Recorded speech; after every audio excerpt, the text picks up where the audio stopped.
Hi folks, it's Gary here and a very warm welcome back to the fourth official here on YouTube after what's been a pretty horrific week for all Scottish teams in European competition. We now have the Old Firm game to look forward to, well, we say look forward to, on the horizon this weekend. Joining me to look at that game and what that means for beleaguered Rangers head coach Russell Martin, and to discuss all the latest transfer stories as we approach the transfer window shutting on Monday, is my good friend Will Reid. Will, how are we?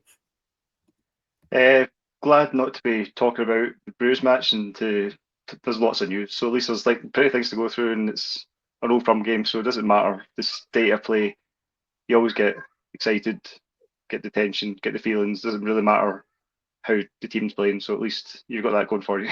Yeah, it's a big couple of days, I feel, for everyone involved at Rangers in terms of recruitment, what we do with the Russell Martin situation, and just trying to build a little bit of positivity back into the place. I think we're all expecting a bit of a fallout from Wednesday night in Belgium. I think that the stands are certainly not going to be shy in letting the Rangers hierarchy know their position with regards to what they want to happen with regards to Russell Martin's short-lived tenure so far as Rangers head coach. When you've got almost a universal condemnation of Russell Martin, it's probably the most united I've seen the Rangers support on any issue so far. And when you've got the Rangers Supporters Association coming out, you've got the Rangers Assembly coming out, you've got ex-players all stating that Russell Martin is under huge pressure at the moment. This game at the weekend is absolutely massive. Yeah, and it is really the perfect match for Martin because if Seafor were to play at home to Hearts and we weren't convinced, I think the fans still would have been on his back. But if we have a quick start against Celtic, then the tension, the feelings of the fans will quickly go away, and we'll just enjoy, obviously, beating Celtic. So that's the only thing I can see that's going in Martin's favour, and that's obviously a big, huge if we actually come out the traps and start well. So Yeah, if it doesn't, 20 minutes or so, and it's kind of stodgy, your fans will be right back on him. Yeah, I think it's going to be a very interesting atmosphere on Sunday lunchtime, given that both Rangers and Celtic find themselves in a position where the fans are disgruntled with the hierarchies of both clubs. Certainly Celtic domestically are certainly appear to be more than fine with 3 wins out of 3. Rangers no wins out of 3 so far with 3 draws. So it's was always going to be a must-win game anyway, but after the back of the start of the season that we've had, it's even more must win. And there's a scenario in place where a defeat, especially a heavy defeat for Rangers, could well see it being terminal for Russell Martin. Yeah, an embarrassing defeat.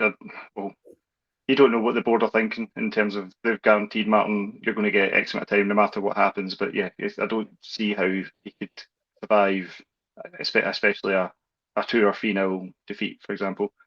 Then the pressure goes right on to obviously Thelwell and everyone else, Patrick Stewart. All the pressure's going to those guys, not into Martin, I think, and then that's when maybe they'll be pressured into doing something. Yep, it'll be very interesting, I think, to see the lineups on Sunday, Will, especially when it comes to incomings and outgoings.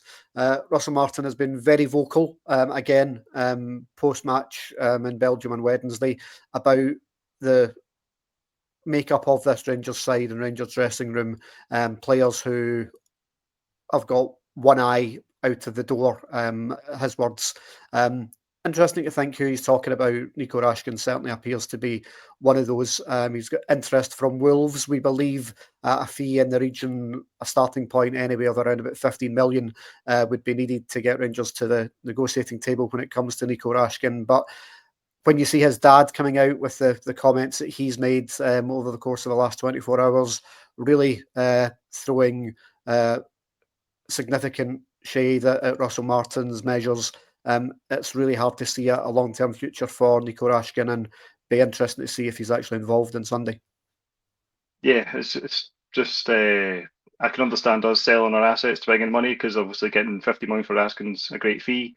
But you're selling Igaman, you're selling Raskin, you're potentially selling Dessers, you've lost Cherny. All the players that were good for us last season are all gone, and we're not seeing the replacements for those guys. Obviously, we brought in wingers and that man and Gassama, but nobody's. Well, you're going to see your next.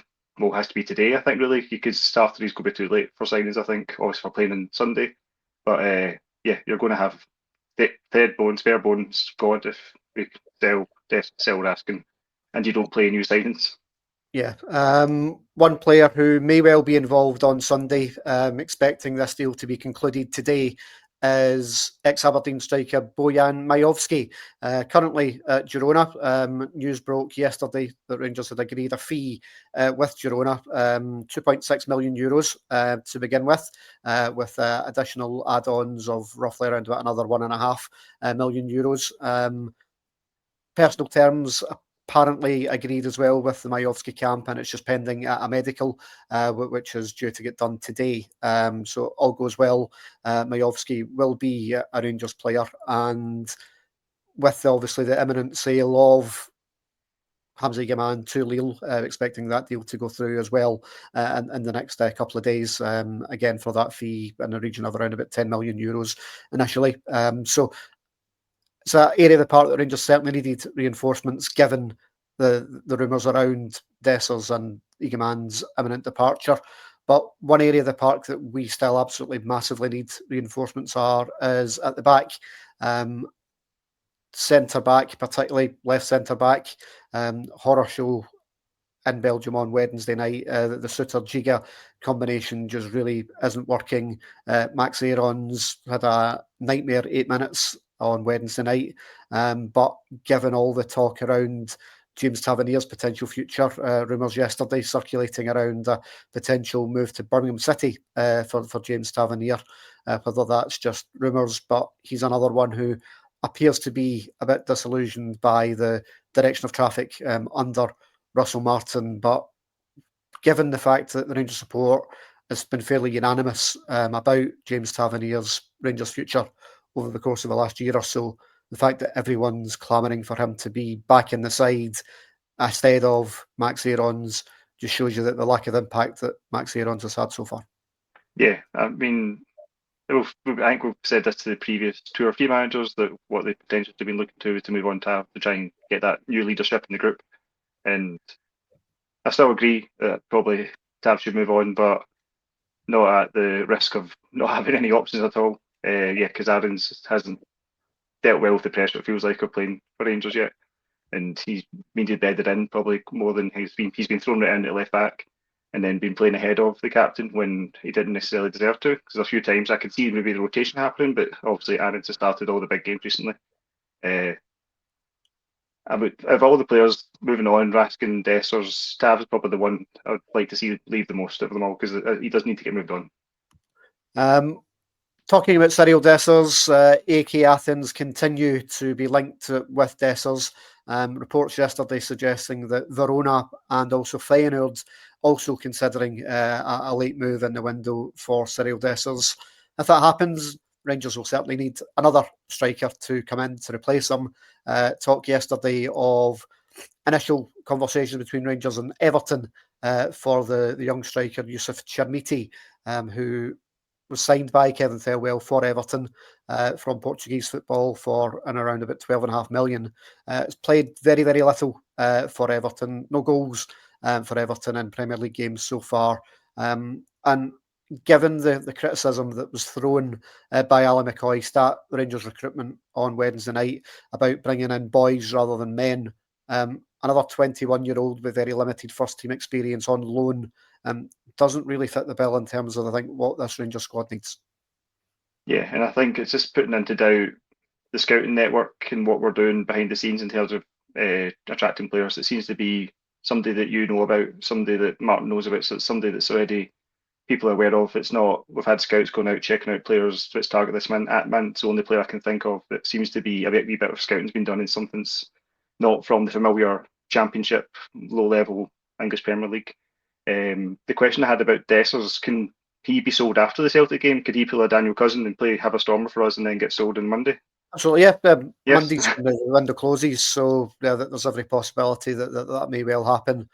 Danilo, fairly anonymous on Wednesday night, but you've got to factor into the fact Rangers gone down to 10 men after just 8 minutes, completely threw that game plan out the window, and it was substituted later on in the game, but he was very ineffectual. No touches by any Rangers player in the Bruges penalty area on Wednesday night.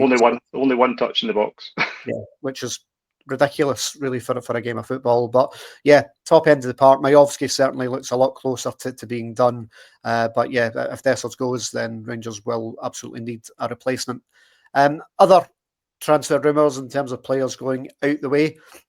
Oscar Cortes, who Rangers obviously committed to paying $4 million for this summer, seen very little first team football so far under Russell Martin, and talks yesterday with the Spanish club Sporting Gijón around a potential loan deal for Oscar Cortes to go out and get some game time. Interestingly, Cortes's former club, Lens, have been linked with an ex-Rangers player in Abdel Assima. Potentially the money that Rangers have given them for Oscar Cortes may well be spent on Abdel Assima, which seems crazy given the impact that Sima obviously had up at Ibrox. Cortes just hasn't worked. Obviously, Rangers were committed to making that loan deal permanent this summer. Does he have a chance going out on loan to reignite a bit of a playing career? Yeah, I mean, obviously we don't know what type of player he's going to end up now because of the serious injuries had, but going to a team and getting game time is all we can do.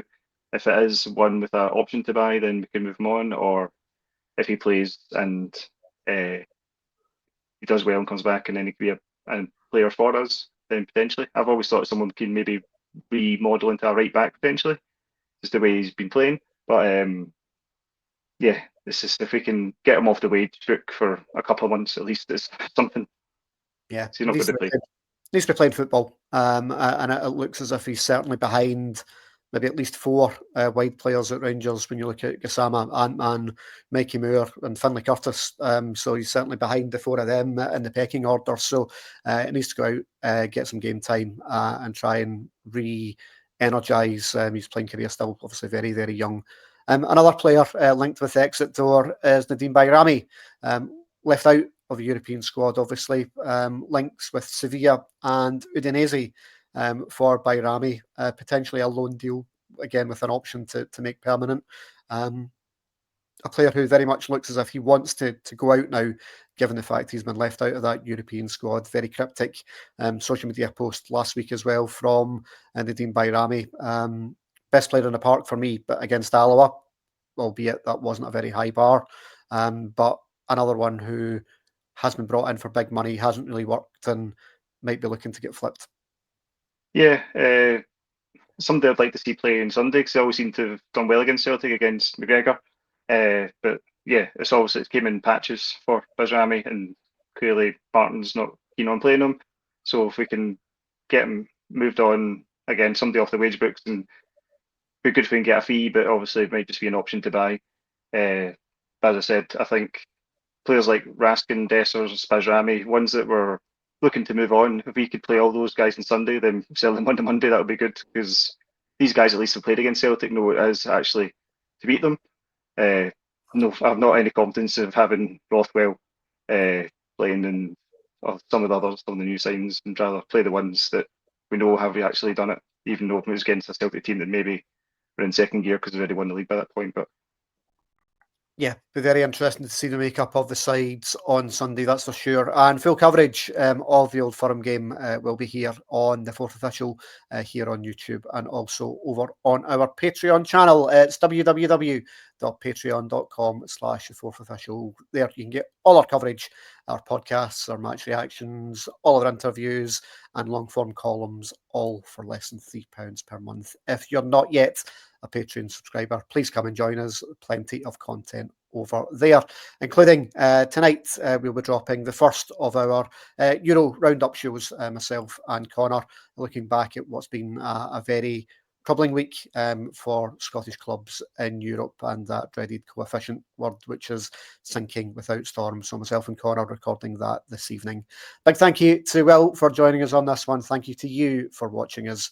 We'll speak to you next time. Goodbye.